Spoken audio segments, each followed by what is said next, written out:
So with round 4 of the Six Nations coming up, it's that time again. Prediction time. Predictions, yes, they always humble us, but they're fun, so let's keep on going.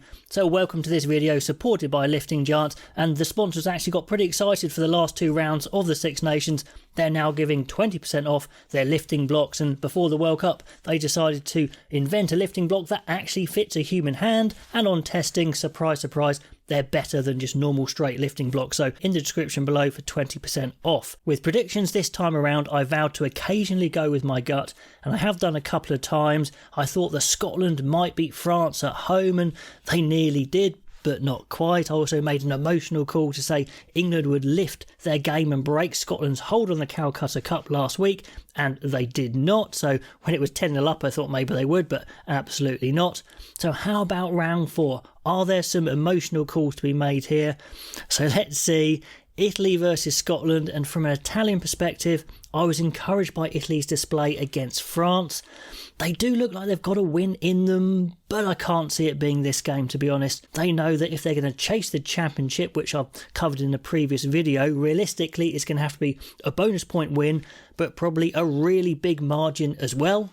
And Italy love running the ball with a passing attack as well, so I can see this be a real exhilarating game with loads of scores, loads of tries, and maybe even the losing team might get a losing bonus point for 4 tries or more, so that could be interesting.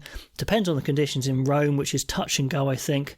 But prediction time, let's say a bonus point win for Scotland, but Italy bag at least a couple of good tries. Scotland don't get that huge win they probably really need, so I'll say 12 with a try bonus point to Scotland. Then on to England versus Ireland, and firstly a big thank you for the response to my hypothetical Steve Borthwick plan video. Just a reminder, that was essentially a best case scenario, not an actual prediction. I was kind of having fun with it. I think you got that, but that was good fun to make and really good comments as well.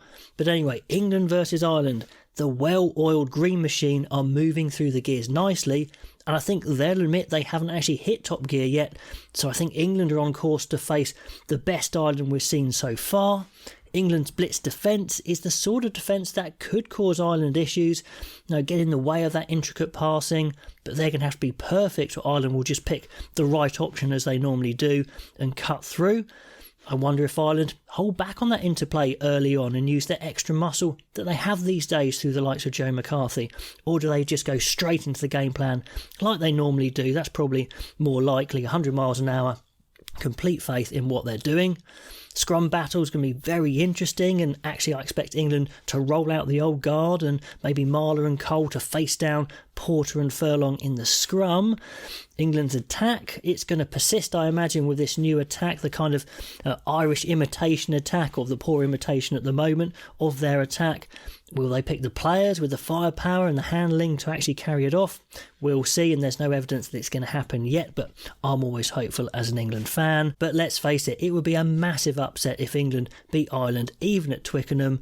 Ireland could have a returning Hugo Keenan, maybe even Gary Ringrose. For England, maybe Marcus Smith is back, so it's going to be a really exciting match, but I do see an Irish win by about 10 points, but maybe no bonus point for them. And then Wales versus France. This is my final chance to predict an upset in round 3, but I can't see it despite poor form from that draw to Italy by France. I think they're still decent favourites. The French players, their coaches, they'll have come under huge pressure this week, and the French fans will demand better, and I think there will be better from France. Wales could be on the end of that backlash, and I just can't quite see Wales having enough muscle for the full 80 minutes unless France get into serious penalty trouble, yellow card, red cards, which they've done in the past. The Welsh defence has been impressive. Their one-on-one tackling's been impressive. Their joined-up defence has been really good. Not many holes, but still Ireland actually ended up winning quite comfortably against them. Against France, I think it's going to be more brute power, and I am worried how the Welsh will stand up to the Bailly Antonio front row and the monster Pasalo Tuolangi in behind them in the second row. The French attack hasn't looked up to too much beyond powerful runners as their main trick, but it's a good trick when it works. Will Gaultier take the restraints off the team, maybe start young scrum half Lagarak over the steady Luku? Hopefully he will, we'll see. Wales have looked their best when they've been fast and quick in attack and really gone for it, not played a measured game, so it should be super exciting as always. Great atmosphere in Cardiff.